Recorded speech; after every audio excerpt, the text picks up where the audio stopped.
Good morning, guys. I learned about the Quran yesterday. A little. I didn't read the book. But what I watched was a bunch of interviews with some high-ranking Muslims and against Christians, a particular Christian. Maybe I'll link it somewhere in the comments or description. The what I learned was that I'm going to get the names wrong for sure, but the God and prophet in the Quran and the Satan. I learned about all three. But the prophet Muhammad, he actually says he's anointed by the Bible, and then he changes the Bible in order to suit himself. The New Testament. He says that Jesus was a fellow prophet, but that you cannot have a father-son relationship with Jesus and with God because whatever. Now, see, he was orphaned as a child and grew up on the streets and then adopted kids in his later years. He didn't become a prophet till he was 40. Most people become a prophet when they're quite young. But that's okay. Anyway, he had a revelation, right? And anyhow, changed his life. And then he became wealthy. And then through his church, he became very wealthy and powerful. And then, which is a bad sign in my eyes. Anyhow,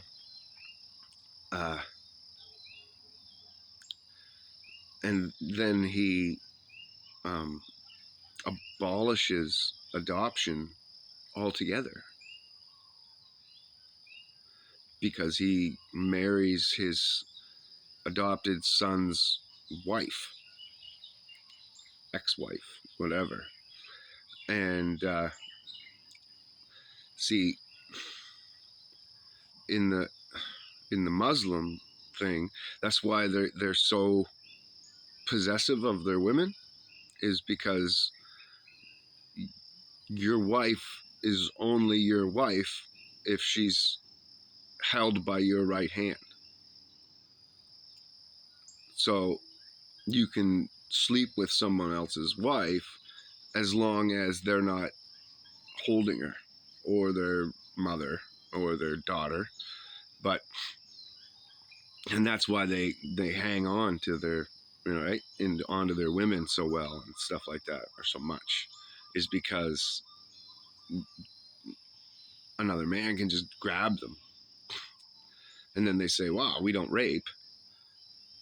But, and the prophet never raped, but they'd go in, take over cities, kill everybody, all the men or whatever, or not even kill some of the men, but take all the wives, bring them home, and have sex with them, and then sell them. So do you think those women were like happy about that? Like willing to cheat on their husbands? Oh, great, you saved me from my husband and my kids and my life, and now I get to sleep with you, you dirty desert man. And then you're going to sell me to some other dirty, fat desert man. Oh, perfect. It's just what I always wanted. No, that's rape. And human trafficking or prostitution, like pimping. So anyhow, then they keep referring to the Bible and even to New Testament. Like this one, I don't know what a Muslim priest is called. I don't remember. I hate to disrespect them because they're all good people and they think they're following a good thing, and they think that they're under the same God as the Christians and the Jews. But they think, they'll refer back to the Bible and say, oh well, Satan divided, which is a quote from Jesus. A house divided cannot survive, or whatever, and Jesus can't call out demons in the name of Satan. See, they pull that out of context, first off, because what Jesus was doing was pulling those demons out of people and having them put into pigs and things, and then die, sending them back to hell, right? So there's a big difference between shooting your mouth off and saying that you don't like Satan and actually calling the Satan demons out of people and sending them back to hell. Big difference.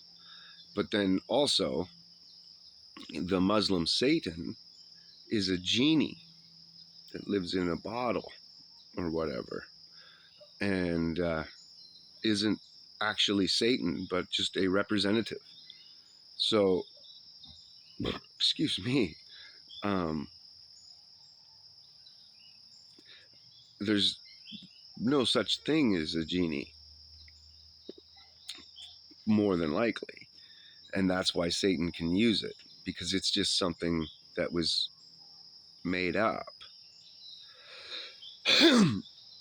Or, historically, maybe there is such a thing as a genie. And they're probably neutral and therefore easy for Satan to hate. Or they're lies. They're neutral, or they're good, but trapped to evil, and therefore can be used in any way, because they're like a slave, right? They were a good. All right, this is going to go off topic, but in all the Bibles, earth is layered this way: heaven, heaven, heaven, heaven, heaven, hell, hell, hell, hell, hell. 7 layers in each direction. Earth is the 14. So, that's how we're the center of creation, as well as Adam's, the mountain that Adam was created and to live on wasn't the North Pole, which is the center of Earth, on the flat disk. The magnetic center, in order to a compass to work, the magnetic center has to be in the center. You can go buy a strong powered magnet, put it on a table, lay a compass on the table, it'll point to that magnet until you move it farther and farther south, and then eventually it'll point north. But if you were to go back into when it's pointing to the magnet on your table and then travel west or travel east, you'll make a perfect circle. You could actually, if you had a steady enough hand or string to go from that magnet, but the string, you wouldn't need the magnet, you could use pencil. But if you had the steady enough hand that you could stay on that same axis and just move west exactly, you could draw a perfect circle around your magnet over and over again. by just going a little south, west, a little south, east, a little south, west, a little south, east. Simple. Doesn't work on a ball, especially if the magnetic field is going through the ball from top to bottom. Well, your compass in the center would be further from this pole and further from this pole, but closest to this part of the pole. So your compass would want to point at the ground, right? And then from here up on the ball, your compass would point north, and from here down on the ball, your compass would point south, until you got, or it would always point south. But on the flat Earth, if you went farther enough south, past, like, I think it's the 80th degree of longitude or whatever, or latitude, I don't know. Anyway, I know it's 60 or 80. If you could actually go past that, but you're not allowed to, you're only allowed to go to the 60, your compass stops working at some point because you're too far from the magnetic north, so your compass just goes adrift. And you got to figure out south by, like, the stars, and east and west by the sun and moon, to get yourself back to north enough for your compass to click back in and work. Which is just, sorry, a rant about the Earth. Where was I? So the Muslims, Satan is easily working, Satan can work against Satan if the second Satan, isn't really Satan. It's a slave, and maybe he went to any one of those upper heavens, grabbed a deity from there, and got it down here somehow, right? And then that, by logic and by story and, like, scripture, each layer of heaven, as you go up, the angels get more beautiful and more powerful, and their voice is more gorgeous and all this stuff. So it stands to reason that if you brought one of them down to earth, they would seem to be magical, like a genie, and but they love God. That's the big thing. Once you get above the third heaven, everything loves God, and so you would have to force it against its will somehow to do your bidding. And that's where genies, the legend of genies, could have originated. And so therefore they could be a real thing, but they're not really Satan. It's Satan's slave that now he's put up as a false Satan in order for him to fight that. And then they go on about Muhammad never sinning and never telling a lie. Well, there's no evidence for that. And he lied and sinned like crazy after he became a prophet, so-called prophet. So why would I think that he wouldn't have lied and sinned? Even his God lied to him in a dream. And it's like one of the big parts of the Quran, whereas God lies to him, and then his God says that the only relationship we can have is master and slave. And then as God says that everybody's going to go to hell until Judgment Day. So all them Muslims are going to sit down in hell thinking that they're waiting for their redemption when they're going to go to heaven. Like, even down there, they're going to be brainwashed enough, technically, to still think that they're going to get into heaven at some point, even though they're burning in hell. They're going to be like, oh, well, this is just temporary. I'm just going to sit this out, and Judgment Day is coming. Don't worry. The evidence is so flimsy. It's like Mormons. And the Mormon thing, Joseph Smith read the golden plates to his publisher, and then the publisher goes home, and him and his wife sit down and read it, and his wife's like, "Oh, that's not right," and he's like, "Yeah, it is," and she's like, "No. Well, why don't we hide those pages? Tell him that we lost them, and then get him to rewrite them, and if they come out the exact same, then obviously he's a real prophet." And so Buddy's like, "Oh, that's a great idea, honey. Let's do it." And then Joseph Smith shows up, and they tell him, and he gets all pissed off, and he goes, "Okay, I got to go talk to God." He fucks off. And then he comes back, and he's like, "Okay, I talked to God, and he's mad at you. But what he said was, he'll let me read the stones again, but because we lost those pages, they're not going to be the same words. He's going to alter it. He has to alter the future or whatever." And then Buddy's like, "See, honey? Proof." No, that's not the proof. So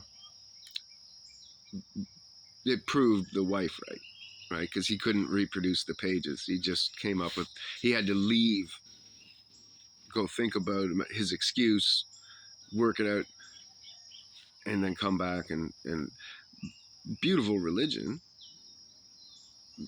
beautiful way of living, I guess. Way of understanding. Anyhow, so then the prophet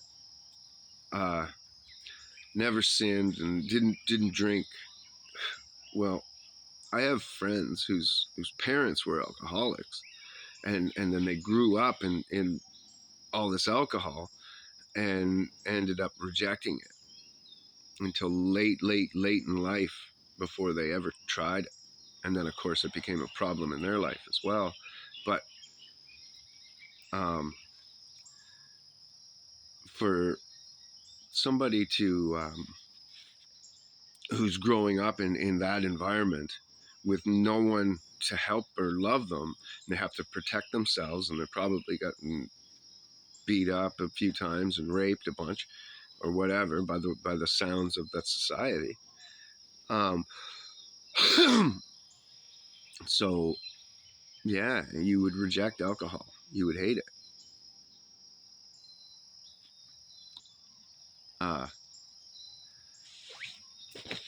But then I couldn't believe that they'd repeal to the Bible and appeal to the Bible for their evidence, and then in the very next breath try to call Mark, Matthew, Luke, John, all of them liars. Paul says, "Oh no, they're all liars."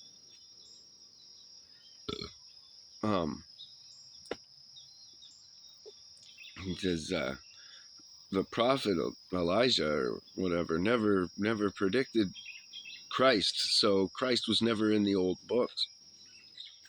Yeah, he did. And then they say, "Oh, he doesn't say the word death or resurrection or whatever," and it's like, yeah, but it says that he goes to the grave and is there for 3 days, and then conquers the grave and comes back and has children. I think that's a resurrection, and that he'd be happy and fulfilled for his new existence in life or whatever. So that's the resurrection. That's the foretelling of Jesus Christ. It doesn't say his name, but his name's not even Jesus Christ, so it's Yeshua.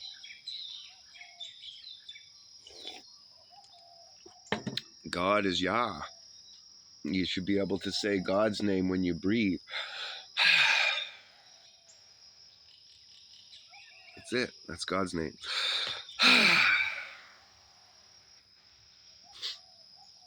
The whole point of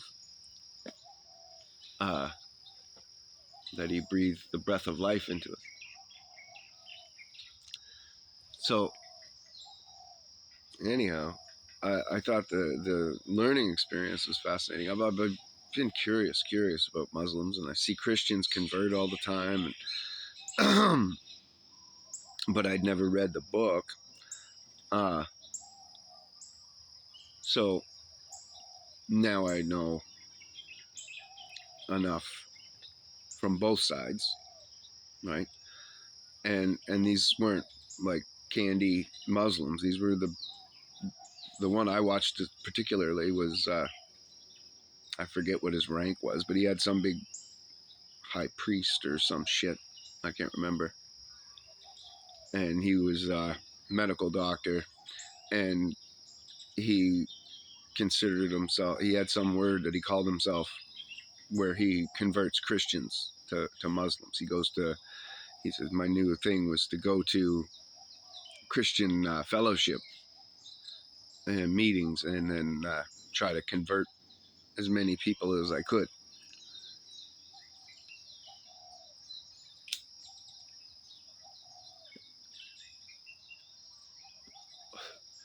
And then he uses the Bible to prove his prophet, and then uses his prophet to make the Bible a liar. So which is it? It's either it's given to us by God, or it isn't. It's either protected by God, or it isn't. Now, I'm of the belief that the 14 books that were removed were strategically removed in order to keep us from understanding who we are, who the Hebrews are, and what our world is. When you read all of those books, the history all lines up so well, so rich and full, and it lines up with everything that we were taught in school, and then takes it a step further. And then on top of that, the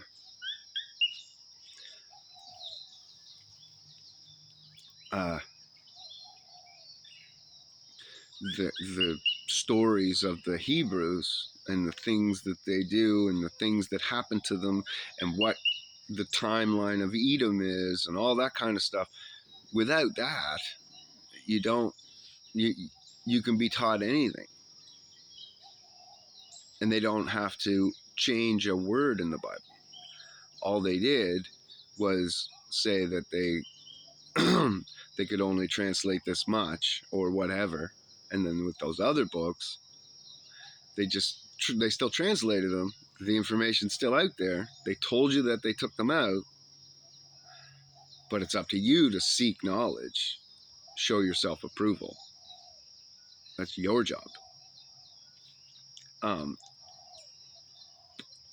So Satan, tricky little devil, has just shifted the burden of blame and made it so that you got to really work if you want to have the right faith, maintain the right mindset, and to understand whose you are and what you are and where you are and all that stuff. So much in those books. But at the same time, God only needs a small portion, right, to save you. The big thing was that the New Testament was complete.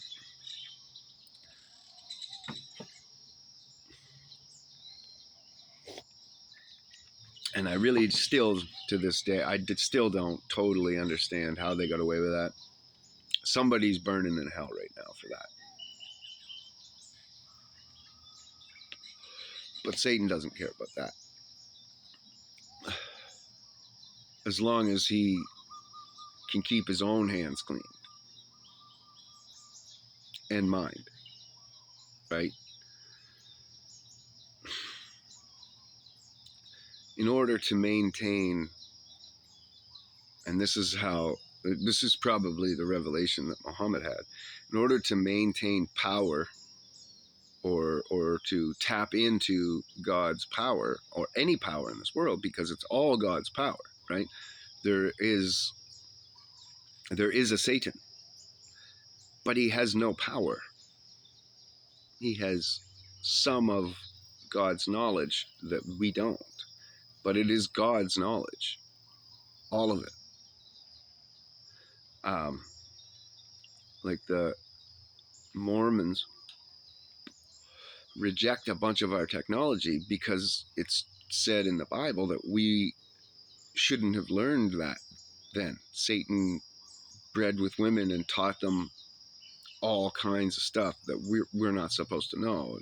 Makeup and mixing of spells and potions and word spells and making metals and swords and armor and all that stuff. That's all God's knowledge that was taught to us by the dark. Before the flood, they gave us probably way more information than that.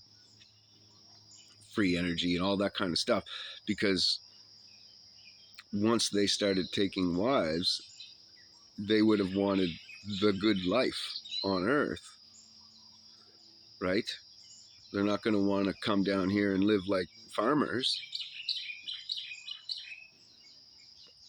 Especially not having the knowledge of what this world really is, that it's a great big power plant. The entire thing. And we're only solid through frequency.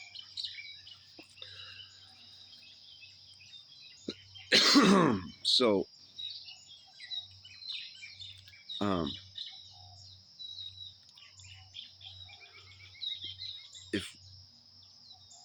if you were to, or so they would have wanted to have power and running water and all that stuff, and to have servants and slaves and things, and so you need weapons and armor and different things in order to take a man, take his wife and kids, or especially his daughters and his sons, and raise his sons as your servants. You need to have the armor. And Satan wanted his servants, and he wanted them for all 200 of his angels. Right? That's a lot of people. And he still wants them today. But then on top of that, moreover, he just wants us all dead. And him and his 200 angels will figure it out.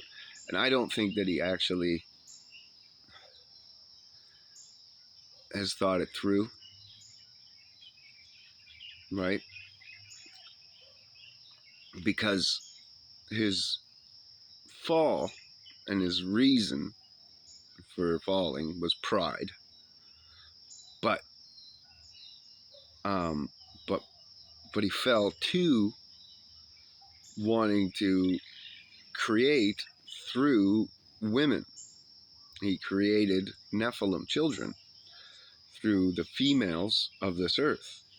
And it says that he made abominations with people and all sorts of abominations. So we can interpret that as before somehow a horse could breed with a dog, or an angel could take the form of a horse and make a Nephilim horse creature.